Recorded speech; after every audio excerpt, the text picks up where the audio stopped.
ఒక భక్తిపరుడవై ఉంటే నువ్వు న్యాయ ప్రవర్తన కలిగి ఉంటావు. ఒక భక్తిపరుడవై ఉంటే నువ్వు చెడుతనాన్ని స్వాగతించవు, చెడుతనాన్ని అసహించుకుంటావు. ఒక భక్తిపరుడవై ఉంటే నువ్వు విషయాలను కప్పిపెట్టుకునేవాడివిగా ఉండవు, యథార్థవంతుడవై ఉంటావు. వేషధారిలాగా ఉండవు. యథార్థం, భక్తిపరుడు అంటే యథార్థవంతుడు, ఉన్నట్టు ఉంటాడు.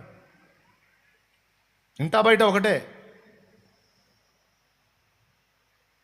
యోబును గురించి రాశాడు, ఏబు భక్తిపరుడు అని చెప్పాడు దేవుడు, యెహోవా యందు భయభక్తులు గలవాడని. అంటే ఏబు భక్తిపరుడు. ఏంటి ఏబు క్వాలిటీస్? నెంబర్ 1, న్యాయ ప్రవర్తన కలిగినోడు. నెంబర్ 2, యథార్థంగా ఉంటాడు.